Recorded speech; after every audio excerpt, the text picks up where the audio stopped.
Session 9. Okay, this is a good one. This is why and how should I tell others? We're talking about testimony. Can I get a testimony up in here? Can I get a witness up in here? Can I get a witness up in here? And so we're going to learn how to do that. Really important. I'm going to let Brian take us right into this. It's one of the most valuable things you can do. Your story is not like anybody else's story. It's really important that we learn how to tell that story in a productive way and a succinct way. Yeah. And God really wants us to, because your story is real to you. And as you learn to communicate that at the right time in the right way to people, that will be one of the greatest evangelistic tools, if you will, the ability for Jesus to show himself real and strong in your life, and through your testimony he does that to others. It's a really encouragement to a lot of people. God has done a lot of things through our lives over time by his grace, but I'll tell you, being able to convey that Jesus has made all the difference, has made the difference in other people's lives as we've had the opportunity to do that. Be encouraged. God wants to do that through your life. Okay, there's some people that can only be touched by your testimony. Brian, take us in, would you? All right. Talk to us about that. Well, I hope that as you relived your story, that you felt a connection between you and the Lord. And I hope that what you saw is there's this intertwining between your story and God's story. You really can't untwist that. Yep. They are connected. And I hope you felt that, and maybe a brand new appreciation of that. So this last week, if you did the lesson the way you should have done, you would have spent a lot of time remembering and reliving and reflecting and processing and editing and rewriting. You would have taken a little bit of a time to do that. Yeah. Interestingly, I was telling Pastor Keith a story earlier. I happen to work as a hospice chaplain, and so I happened to be on Friday. I was talking to a couple out of town. They were out of town, as a matter of fact, and they're not doing well. The husband is passing away, and they were struggling with their faith. And I was surprised, because I had been working on this, and I was surprised at how much there's at least 2 specific stories that I had from my youth of things that the Lord did in my life, lessons that he taught me, and I was able to bring those to a relevant point and share them with my friends. Yeah. And I expect totally that it was a seed planted moment, is what I expect. Absolutely. It felt very organic, but it was, and here's the thing, it was my story. Yeah. And it was shared, and so now they can hear something. It's not just words, right. principle, but my experience. That's a big deal. Yeah, it felt like a big deal in the moment. Yeah, let me interrupt too. You know, it's interesting. We live in a very objective world where we talk and we analyze and maybe even overanalyze and do those things. But it's really hard to argue against the reality of someone's life. That's exactly right. And so I can argue a lot of principles away and all those things, but you know, you can't talk me out of my absolute experience because it's real. Because it's me. To me and you, right? So thank you for sharing. It's really good. Thank you. Yeah. Well, in the bad part is Westerners, that's how we're trained to think. We are. Yeah. But that life on life, you use that word, life on life, or let's pull up the knee to knee, and we have life together. Yeah. And that's where it's shared, and that's where that life is exchanged. It is. Yeah. Yeah, it is. All right. So now you get to share the fruits of all the work that you've done. So before, because I'm going to have you share together what you came up with, your testimony, and maybe share with each other.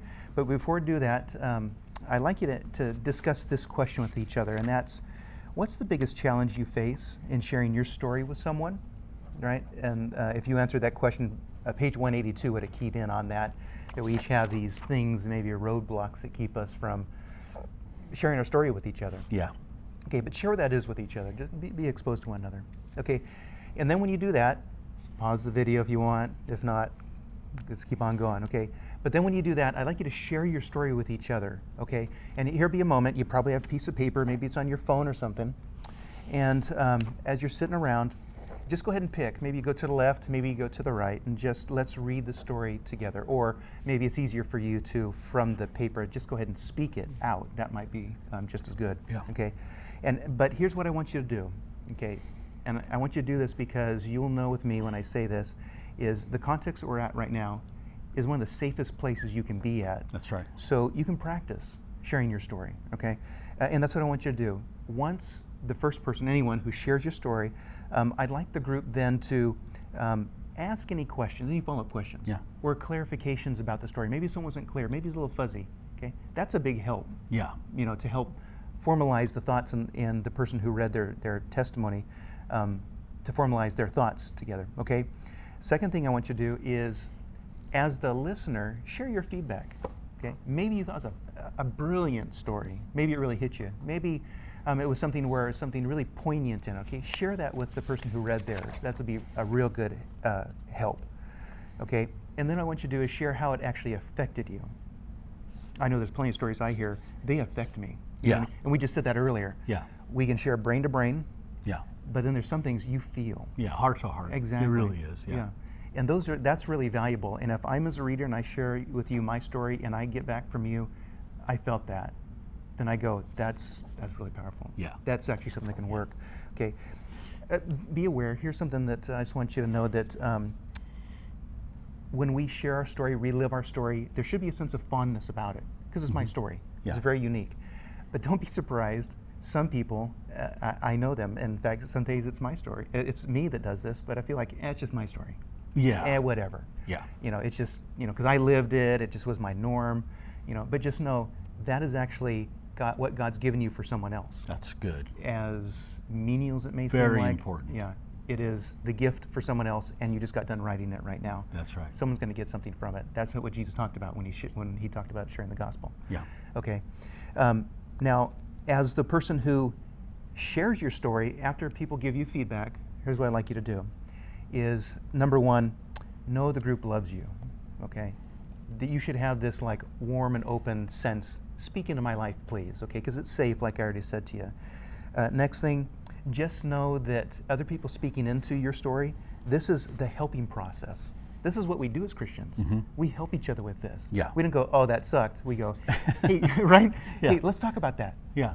And in the talking about it, then you can develop something better and more. Absolutely. Okay? So as the reader, receive that, and that's the last thing.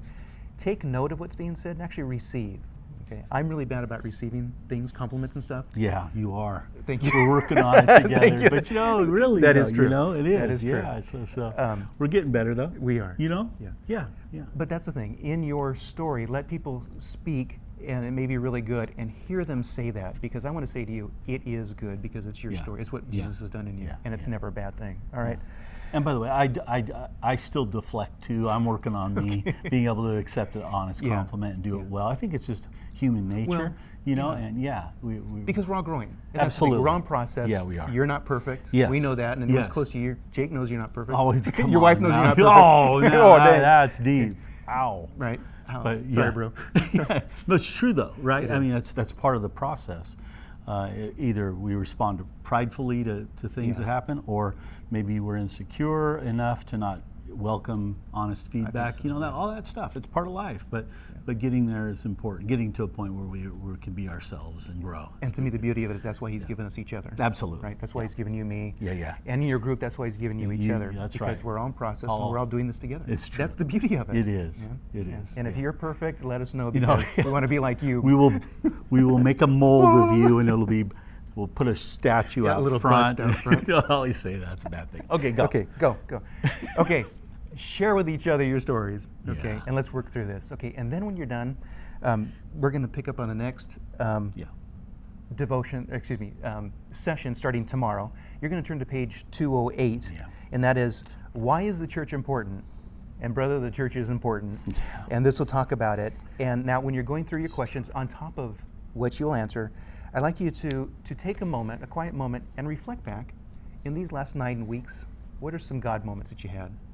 I guess there are at least one for everyone. Absolutely. Yeah, just a God moment. Maybe you have a lot, and that's terrific. Yeah. Okay, but just start sort of registering those things, record those things, maybe write them down, because I'm going to ask you to share them next week with your friends. Yeah. Okay. Second thing, have you been baptized yet? It will talk to us about being baptized. Yeah. And the importance of it in our growth, in our let's say our obedience to the Lord. Yeah. And just know here at South Point, every November we do have what we call the slam dunk. Slam dunk. That's a good one. I'm gonna dunk you. Slam dunk that Yeah. guy. Okay. And we'll dunk you. Yeah. We'll baptize you in all lovingness. We will do it and just Yeah. rejoice with you. Okay. So if you haven't followed the Lord in that step of obedience, consider that and let us know, because we want to share Yeah. in a blessed moment with you. Yeah. Okay, so be aware of that, and if you haven't, consider that, and let's talk about it next week. Okay. And then the last thing, I'm kind of excited about this. Yes. We're going to have you guys share communion as a group. We're going to have you guys share communion with each other. So go ahead and designate in your group. Someone should bring juice and bread. If you've never done communion before, we're not professionals at it, but you can, as simple as this: get some Welch's grape juice at the grocery store. Yeah. And some little Dixie cups. Okay. And then just some crackers. Wonder bread. Yeah. Doesn't matter. Whatever. Shoot, bring a whole loaf and just eat bread and juice. Okay. And that's all it is. Okay. If you have those next week, be careful to bring them. If you have them next week, then we'll talk to you about sharing communion with each other. Yeah. And have that. We don't need pastors to do that. You can do it with each other, and we're still celebrating the same Jesus. Learn to do it with yourself as well. Oh, It's a good, like that, it's a yeah. good Or thing. your family in your house. By Yeah, yourself. absolutely. Yeah. It's a good thing. Very good. Okay. So Okay. what we got? Good. Thank you. Well done. Thank you for allowing me, and we do communicate like this, but thank you for allowing me to play with you. Oh, I and love you know, you. we have a chance to do, but being able to laugh and cry together and do life together is what it's about. Well, appreciate that, because on my part, this is healing for me. Ah, That we get to do this, Yeah. it's meaningful to me. It's part Thank of my you. story, and I Yeah. just love that we get to do it together. I And appreciate that, and not just Pastor Keith. It's a blessing to be with him, but Yeah. you too. When we're together on campus, when we see each other after the fact, I love you, and you speak into my life. Yeah. Whether I show it or not, I'm telling you, you do. yeah. Yeah. Oh, it's that's good. awesome. Yeah. Thank you. A couple quick things. One is, as you think about the testimony time, it's been interesting because I think probably almost a decade of time I've talked to everybody at South Point, or that we have the influence to help know Jesus, to come up with their 2-minute testimony. I think I have about 20 or 30% of everybody's 2-minute testimony that we've documented. Yeah, those are good We've too. done a couple of memorial services, and I want to share with you what a profound thing it is to have someone's testimony to show at their memorial service and a celebration of lifetime. And not so much that you would do it so that we have that for your memorial service. I'm not necessarily going there, but I am saying this about that. And that is that to have the documentation of you saying, here's where I were, here's where I was, I love that. here's what Jesus did, and here's what's happening now, I'm telling you, has such profound effect. It'll Absolutely, your yeah. testimony, listen to me, your testimony, well, I feel like I'm going to Preach it. Yeah. Preach go, it. No. Go, stand up. Sorry. So not to get preachy, but your testimony will outlive you. Yeah. Keep in mind that the story of God is actually the story of us. And when we get that understood and we're able to articulate it and do it in a succinct way, where we understand that there was, without Jesus, then Christ came into our lives, and now what it means to live for Him, it's profound. It's a big deal, and your story is the story that only you can tell, because it's your story, and that story could be and is many times the story that changes someone else's life. Don't forget that. You might think, like Brian would say, it doesn't matter, it's just my story. No. That's the story of you and God. Yeah, dude. That's a big deal. I mean, the Bible, that's what the Bible actually is, the story of man and God. Yeah. And from everybody's point of view, there's people that need to hear your story because they're like you. They're not like Brian. They're not like me. They're like you. Right. It's a big deal. So, and then I really want to reach out to my friends that have been saved for a long time. It's interesting. A lot of the people that we have the 2-minute testimonies of got saved within the last month or year or whatever. By the way, if you're not a Christian, you don't know what that means. You haven't had your sins forgiven. Talk about it in the group.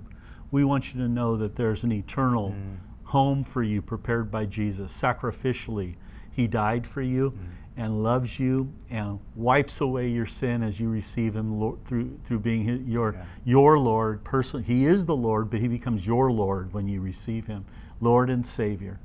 And then you can look forward to an eternity with Jesus. That's what we want for you. So I want to reach out to my friends who maybe you've been serving the Lord for a long time, you've known, but you've never taken the time, and I know you, and I don't want to say your names. I know you. I know you. I know you. And you haven't done it yet. You're like, Keith, I'll do it. Yeah, I need it. Yeah. Let's do it. You need it. The world needs it. It's good. It's important. And so let's get it done this year. So we'll be in process in the month of November. I'll be talking to you about 2-minute testimonies. We can get those recorded at the South Point studio on Sundays. Then also that'll be leading up, and we can show for those of you that recently come to Christ or need to be baptized, and don't feel bad if you need to be baptized anew. Come to a place where you say, my body, my heart, my mind, my soul, my money, everything is Jesus, for Jesus. If that's the case, let's dunk you. And let's get in there. It's time for you to sanctify your life, to make that turn and to do that. We'll baptize you. It's the week before Thanksgiving, and we will do that. So 2-minute testimonies leading up to the slam dunk that you already mentioned, okay? So listen, have a great time in your group today. We're heading toward the end of our time together in this way. I want to encourage you to think about continuing your groups, and you can do other things through the holidays. We're going to have in my group that they let me be a part of. They let you? I know it's really, they're letting anybody in. That's right, yeah. So let it be. I think we're going to have a little party at the end at my house, and we'll be able to hang out together and do that. Think about celebrating somehow and being together at the end. That'll head right into our holiday season, and then consider continuing the group. Maybe take a little break for the Christmas or whatever it might be, and we'll do that. But consider continuing the group. Okay. Well, we love you guys. We love Brian, you, thank you, and thank you guys for hanging tough. Let's go through. Continue on. Invite a friend. It ain't over yet. Invite a friend. Have a great time in your group.